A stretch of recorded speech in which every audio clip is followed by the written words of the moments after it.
The US version, Frozen in Time, was released in 1996. Almost a year before, another version of the documentary was released only in England in April of 1995. But the Kee Bird expedition didn't wrap up until early September of 1995. So, how is that possible? Out of his pocket, it was $500,000. You can say, well, how is it that Darryl has $500,000? I know you guys are going to crucify me because I keep hitting pause, but already I'm freaking out because this is totally different than the PBS NOVA version. So here's Darryl, Bob Vanderveen, but this guy in the foreground, he was the pilot of the Huey helicopter. He did not appear anywhere in the NOVA documentary. You're seeing him for the first time. Did you know the story of the Kee Bird was actually told in 2 different documentaries? We all know the NOVA PBS version, which is called Frozen in Time, came out in 1996. We all watched it. And if you've checked out the last 2 parts of my coverage of that documentary, then you might find this fascinating because there was another version of the documentary that was released only in England. And this is it right here. It was released almost a year before. The US version, Frozen in Time, was released in 1996. But Treasure of the Humboldt Glacier was released on Channel 4 in the UK in April of 1995. Now, you could say, well, how is that possible? Because the Kee Bird expedition didn't wrap up until I think it was late August or early September of 1995. So, how could Treasure of the Humboldt Glacier be released in April of 1995? And the answer to that is pretty simple. We're going to get into this. I've never actually seen this version of the documentary, so I'm pretty excited. But I figured instead of hitting play and just watching it myself, I would actually watch it along with you guys. So it's kind of like a reaction to this whole story, but there's going to be a lot of different things included in this version of the documentary that we just haven't seen before. So I'm pretty excited to check this out. Let's just hit play and dive right in. Deep inside the Arctic Circle, on the barren coast of northwest Greenland. I'm sorry, this is just a few seconds into it and I'm already. So British narrator, some of this imagery looks different, but we already know that there was just one film crew up there. The 4 NOVA guys, Noel Smart, Lawrence Dodds, producer and director Mike Rossiter, and sound engineer Albert Bailey. So whatever they recorded while they were there, a lot of which appeared in PBS's Frozen in Time, is going to appear in this. But already I can tell this is different. So for those of you like me that have watched Frozen in Time hundreds of times, I'm already seeing something that's different. So this is going to be interesting. Even in summer, the sea is thick with icebergs. A vast unbroken glacier stretches 500 miles inland.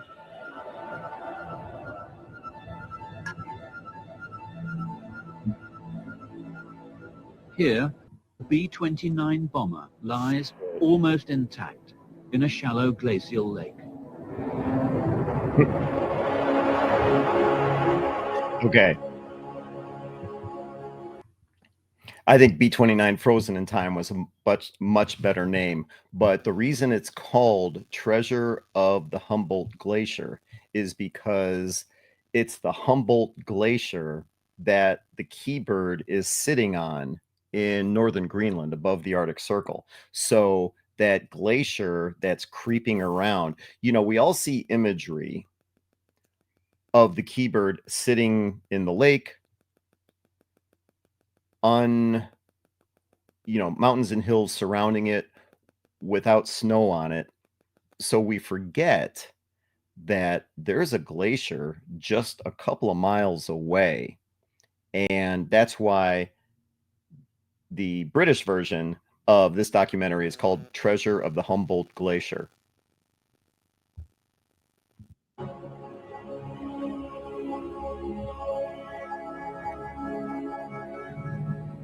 The plane, called the Kee Bird, was on a secret reconnaissance mission in 1947.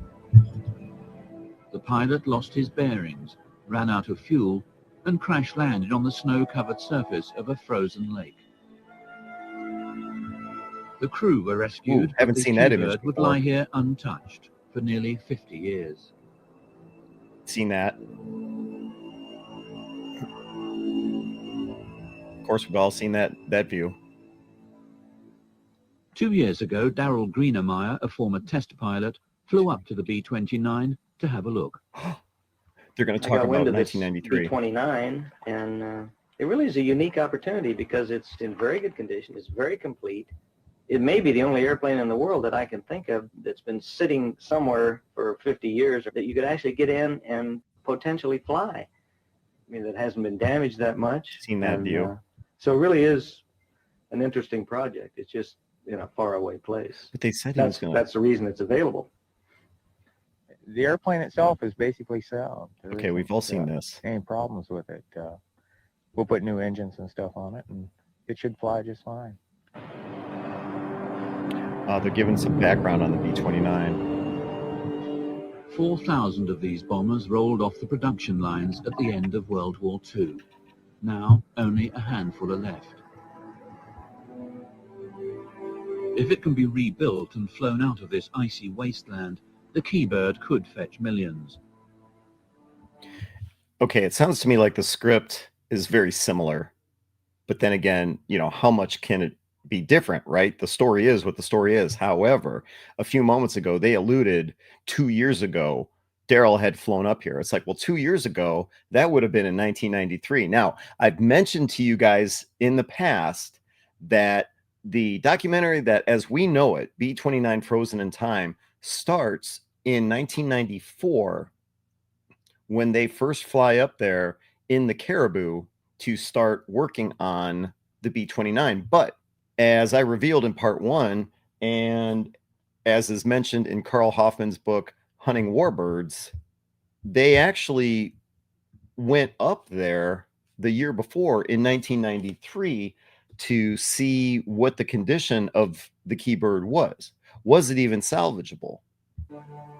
Thule Air Force Base is 250 miles south of the B-29 site. Okay, we've all From seen here, that. Darryl will launch Haven't his seen this. expedition to bring back the bomber.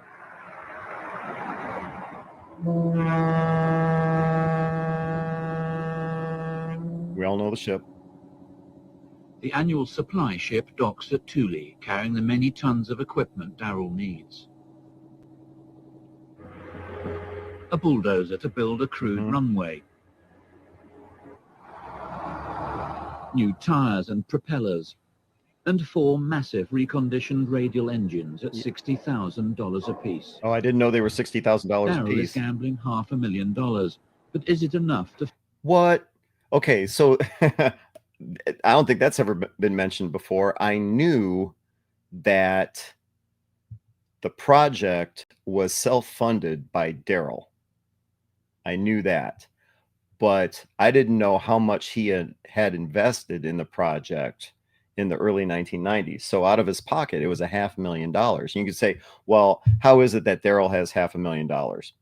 He kind of made his fortune on trading airplanes that were sought after by the U.S. military and trading airplanes that were sought after by private collectors. So he was kind of like, and I talked about in part 1, Gary Larkins, mentioned Gary Larkins, who was kind of like the Indiana Jones of hunting down World War II warbirds. Darryl did very much the same thing. Wouldn't necessarily go into the jungle like a Gary Larkins, wouldn't go down into the ice like Gary Larkins did in order to pull out Glacier Girl. But Darryl would find one plane, then he would sell it, make money, take that money, buy a bigger plane or maybe multiple planes. And that's what got him into this Kee Bird project. They might mention it here. Let's find out. Finish the job before the Arctic winter closes in. The first problem is how to carry vital supplies over the miles of desolate, dangerous Arctic landscape that separate Thule from the bomber. Darryl's solution is a 1962 Caribou, another of his salvaged wonders.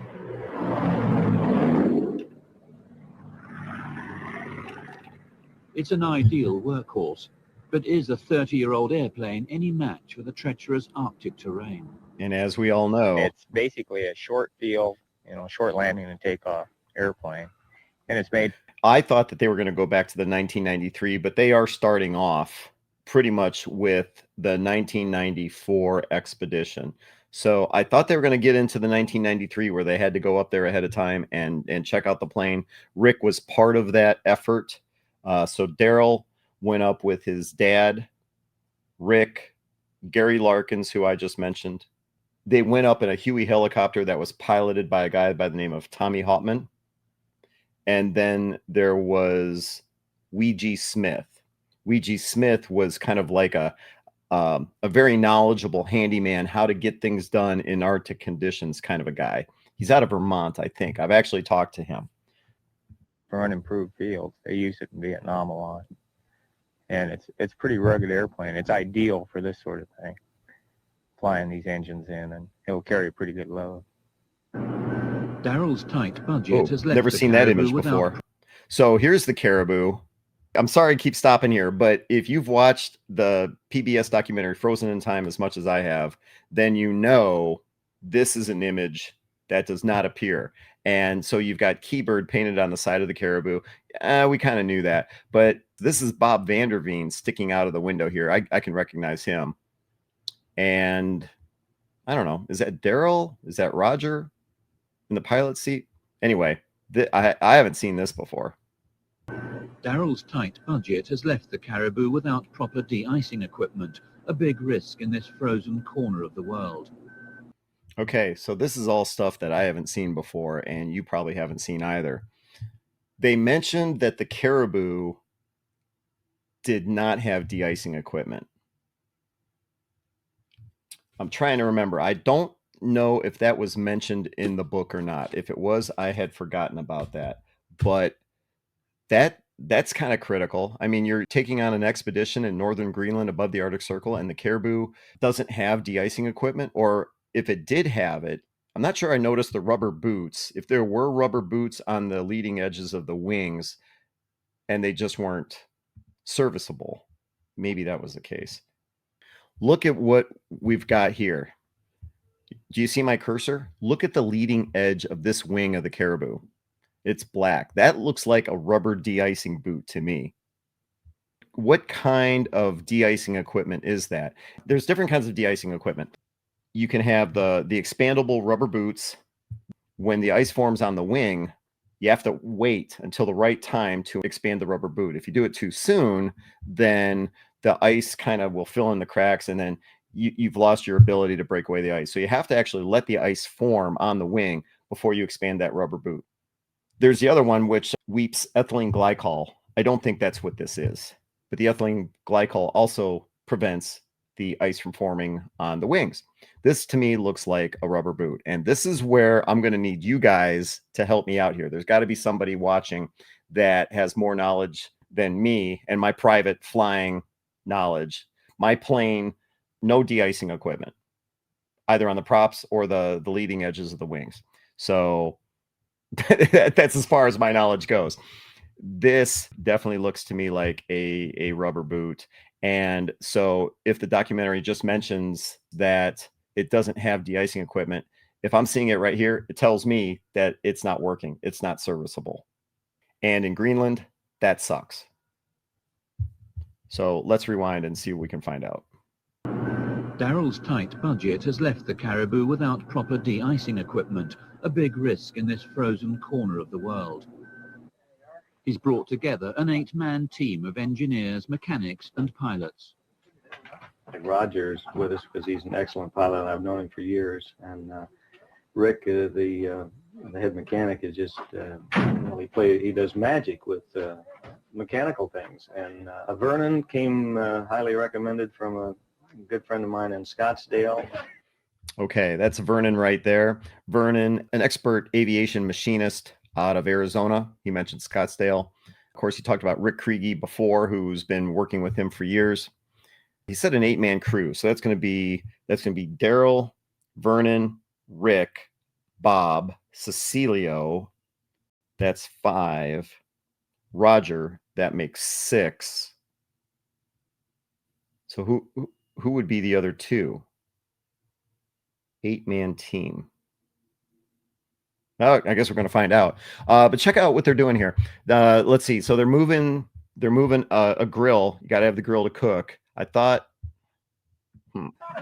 yeah, so you got to have the grill for the food. Oh, look at that microwave. Is that a microwave? Yeah, that looks like a Darryl's microwave. anxious to get them to the site and start work. So, Well, what I'd like to do is get the tractor loaded and get this thing all ready to go and then launch you guys. okay. Bob Vanderveen in the background. Holy crap. Well, okay, so here's Darryl, Bob Vanderveen. This looks like Vernon Rich, if I thought, but this guy in the foreground, this is interesting. Okay, so maybe we are going to get into this. This guy in the foreground is a guy by the name of Tommy Hoffman. He was the pilot of the Huey helicopter. He's a helicopter pilot. He's out of Hawaii, and he was the pilot that Darryl recruited to fly them up to the Kee Bird site in 1993 to see if the plane was even salvageable. So this is Tommy Hauptman right here. And he did not appear anywhere in the NOVA documentary, Frozen in Time. So if you guys have not seen this, you're seeing him for the first time. Tomorrow. Okay.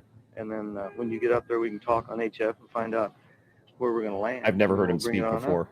Does that sound like a plan? Yeah. That'll work. If we can Let's get the do it. tractor in. That looked like him. That definitely looked like him. Okay, we've talked about But the the bulldozer. bulldozer is several tons heavier than the Caribou is built to carry. Wait a second. This is out of order. If you've seen the Frozen in Time documentary, you know that the bulldozer does not go up there on the first flight. The bulldozer, so this seems to me like it's out of order. Roger von Groot, a retired airline pilot, will fly the Caribou. Already he's having doubts about this first flight. Well, I've been with him on a couple projects. Last year I helped him bring an F-7F back from Quantico, Virginia to California. And so about 5 months ago, he asked if I'd like to fly the Caribou around. It's a little bit higher risk than I really thought. So they did say, it was key. I'm going to rewind. They did say that this was the Caribou's first flight, and they're loading the bulldozer on already. But I know you guys are going to crucify me because I keep hitting pause. But already I'm freaking out because this is totally different than the PBS NOVA version. And I don't know which is right. Was the PBS version correct? I'm trying to remember in the book what the deal was. I know that the bulldozer does not go up to the Kee Bird site with its blade on. So I know that the bulldozer had to have the blade removed for weight and for space. So something's not adding up here. Let me back this up. But the bulldozer is several tons heavier than the Caribou is built to carry. Roger von Groot, a retired airline pilot, will fly the Caribou. Already he's having doubts about this first flight. First flight. I don't get it. This isn't like, this is already different. I've been with him on a couple projects. Last year I helped him bring an F-7F back from Quantico, Virginia to California. That's some history. That's good to hear. And so about 5 months ago, he asked if I'd like to fly the Caribou around. It's a little bit higher risk than I really thought it would be because Darryl maxes everything to the limit. If both engines run, it'll get off the ground. But if one engine quits, we're just going to have to crash straight ahead because one engine is not going to carry the load. First, this helicopter will fly north. Okay. So you guys are going to hear all about well, I hope you're going to hear about the Huey helicopter. I knew about the Huey helicopter. So in 1993, that's what they went up to the Kee Bird site in, is the Huey helicopter. And that's why Tommy Hauptman is appearing in this documentary, because he's the pilot. So the Huey helicopter is interesting. Like I said a few moments ago, that's what they flew up there in 1993. But where did it come from? It came from, I think, Norway as part of a multi-helicopter sale. Darryl had all of the helicopters shipped back to the U.S. except one, and he had this one sent directly to Thule. And so it was available. I think that's how that went down. So now he's got this thing at Thule, ready to go. And I forgot to say this. They don't mention it. I don't think they mention it in the Frozen in Time documentary, but Thule, being an Air Force base, had no permanently assigned aircraft at all. It had no aircraft permanently assigned on the base. So you had these flights that would go up there from, I think they departed out of New Jersey. It was a C-141, the National Guard, might have been New York. But so you'd have these flights that would go up to Thule maybe once or twice a week. But Thule had no permanently assigned operational aircraft. And now all of a sudden, here's Darryl with a Caribou and a helicopter. So, and if you think about that, well, what if things went wrong? You know, could you get Thule? Hey, Thule, we're in trouble. Can you come and get us? Can you come and rescue us? Well, the answer is no, because we don't have any aircraft. Okay, so I'm going to rewind. First, this helicopter will fly north to check out the landing site for the overloaded Caribou. It'll also be on standby for any emergencies. Okay.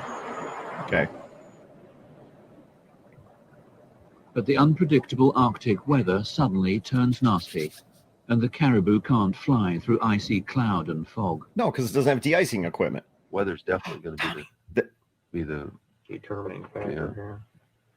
you know, there's a lot of things that could happen. I mean, there's a Pandora's box of things that could happen, and we're hoping nothing really bad does happen. I've seen him in footage. I got quite a bit of footage from Al Hansen's widow, Kathy Hansen, of the 1993 expedition. Bob Vanderveen has it. Vernon Rich has it. So a lot of people have it. And Tommy Hauptman appears in that footage, but I've never heard him speak before. Not what I expected. Sitting up here and imagination runs wild. There's the Caribou in the background. When the skies eventually clear, the chopper heads out over the glacier.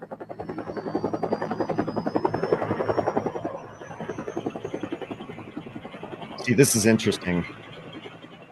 20 minutes into the flight, a whining noise from the engine sends them back to Thule.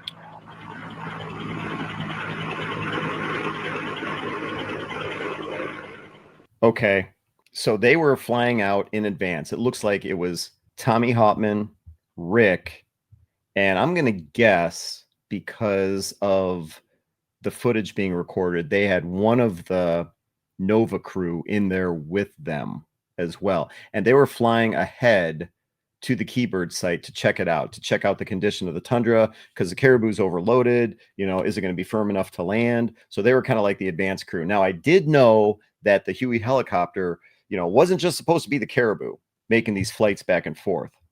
The helicopter was also supposed to be part of that. And it had a mechanical breakdown that they could not fix.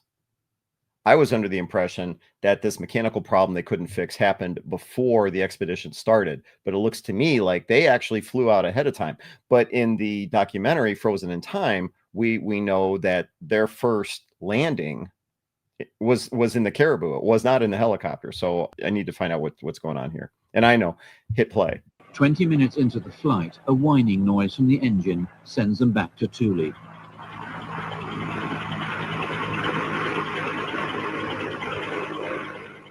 With the helicopter out of action, Darryl must think up another plan, safe enough for the team to go along with. Okay, so they don't say what's wrong with the helicopter. So it was just, they didn't even make it there. Okay, so it was just, what did they say? 20 minutes into the flight, they ran into a problem and they turned back. So all right, now this is starting to make sense. So the Caribou shows up without the helicopter being there ahead of time. All right, so that's starting to line up. What doesn't line up is the bulldozer. We know the bulldozer is not on there the first time, at least according to the Frozen in Time documentary, it's not. What do you think about going up there in the Caribou without the helicopter, just going up and finding a spot to land? Well, I don't know. I've never driven a Caribou. Wind is pretty critical, I know that, especially with that load. Is there some way we could drop a flare? And we don't have any flares, do we? What the hell is he talking about? See which way the wind's blowing. If we go up light, undo the tractor. Go up light and just land, see what it's like, and come back out. Well, Rick's the only other one that's seen the land up there. We gotta get his input. So we're thinking about. Okay, so Tommy mentioned the tractor. He must have been talking about the bulldozer. Now I'm starting to figure out if the bulldozer's on the Caribou, they're probably going to be pulling it off.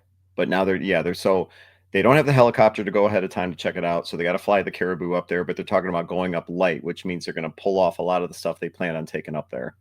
And which tells me, oh, this is crazy. So if you remember from Frozen in Time, they just made that flight with the bulldozer itself, no other equipment, and it was just Roger and Darryl on that flight. Here they're talking about flying the whole crew up there, all 8 people. Well, no. Rick, Tommy, and whoever was behind the camera on the helicopter. That was planned. So now they're talking about flying all 8 people up there, and they were going to have the bulldozer on there as well. That's crazy. Going up with a Caribou and just without the weight on it, and if it looks okay, we'll try it. See if we can't find a spot to put it down. The tractor is unloaded from the Caribou. Oh. Okay, so here it was already determined the blade couldn't fit. So they had already removed the blade from the bulldozer. But this is a view of it sitting on the cribbing I've never seen before. But this explains why it did not make the first trip up. Because the helicopter wasn't going and they needed to go light. All right, moving on. Unloaded from the Caribou. Thule is a satellite communication station and has no aircraft. Getting somebody up there. And Captain Dugan, the base manager, is worried about rescuing people if the Caribou crashes. The problem that... Yeah, because so if it's strictly for satellite communication and observation, no aircraft. So if they run into trouble, how are they going to be rescued? Now here they're talking to Max Dugan already. So I already know this is something that we haven't seen before. We're running into is in case something happens to the Caribou, with the helicopter being out of commission now, is getting somebody up there and back within a 24-hour period, because they have enough provisions and they have the tents, they're set up that they can last. Now, Max Dugan is, I've traded emails with him. I have not spoken with him yet, but he did express interest in being interviewed. Max Dugan was a logistics commander on the base. So he wasn't the one totally in charge, but he was the one, obviously, when it comes to logistics. And if they run into trouble, how are we going to help these guys? And he's having a meeting about that. So this is interesting. In Frozen in Time, I didn't think the Air Force really cared. It's almost like the Kee Bird expedition was a nuisance to them. At least that's the way I thought about it. That's the way I read about it in the book. But here, you can see here, no, they actually did care, and they were trying to figure out if they run into trouble, how can we help these guys? Getting somebody up there and back within a 24-hour period, because they have enough provisions and they have the tents, they're set up that they can last at least 24 to 36 hours. If the Caribou goes up there and breaks on the runway and can't be flown out again. So we've been asking them to fly out along the coastline. The problem with that is going to be if they go down, we need to know exactly where they are and to get rescue forces up there, because it would be a nightmare to try to comb this whole coast. Despite all the doubts, the Caribou takes off.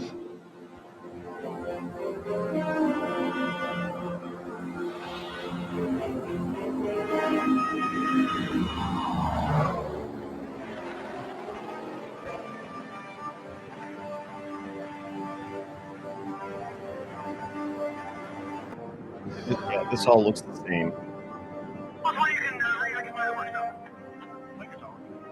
Yep, recognize this footage.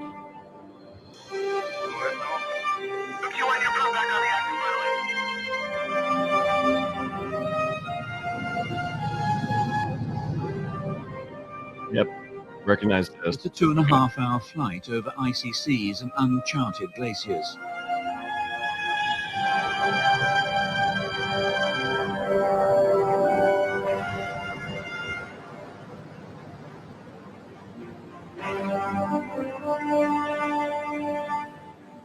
Finally, they reach the valley where the B-29 has sat for nearly half a century.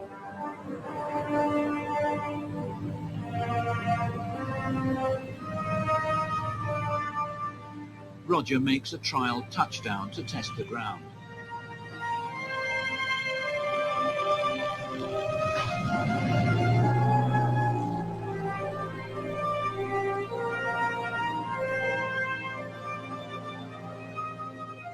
It seems firm, so they go round again for a landing.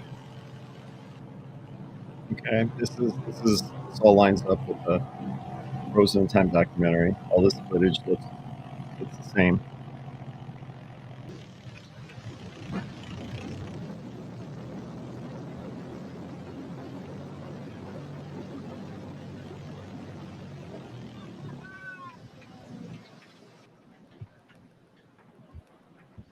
Now, I think, if I remember correctly, I think Bob Vanderveen mentioned that. So he went up in the Caribou. The Nova guys did not, on that first trip, did not go up in the Caribou. And I think Bob Vanderveen recorded everything on like a handheld video cam that he had. So this is, I think, all being recorded by Bob Vanderveen. They're all checking it out. They're okay. They're safe. Fantastico. Fantastico, yeah. Actually, no, I guess I'm wrong, because there's Bob. There's Bob in his hat. So he wasn't, I don't know who's recording this, but it's not Bob, because that's him right there. What do you think, Roger? Well, fantastic, huh? If we can get the thing turned around in this soft dirt, you know. Oh yeah, we can. And in fact, with this, I felt this is the first really soft stuff we hit. Look back there. Yeah. You like our gear up approach? I mentioned in part 1 of my review of the documentary, I told you the story about how the landing gear sensor indicator, I should say, was not operable on the Caribou. So what are we talking about? De-icing equipment, not operable. Landing gear indicator, not operable. And why does that come into play? Well, they touch down to see how firm it is, and then they immediately retract landing gear and they go up and they circle around. The second time, when they went in for the landing, Roger forgot to lower the landing gear, and everyone on the plane started yelling. It's like, hey, no landing gear. They're looking out the side windows, no landing gear. So they yell, and that's why Roger makes that comment, do you like our gear up approach?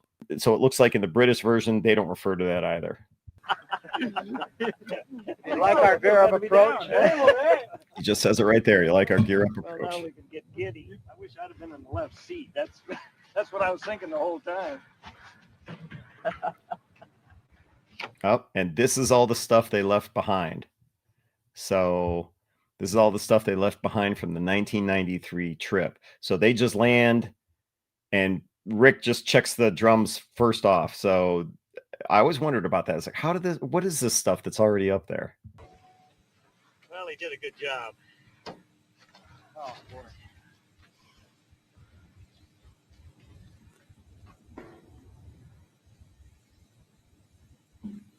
The Kee Bird gleams like new in the chill Arctic sun. It never saw combat and had hardly been flown when it belly flopped onto the frozen lake. The inside is just as the crew left it. I honestly didn't think we was going to get out of it. I had made up my mind on the way down that this is no dream. This is reality.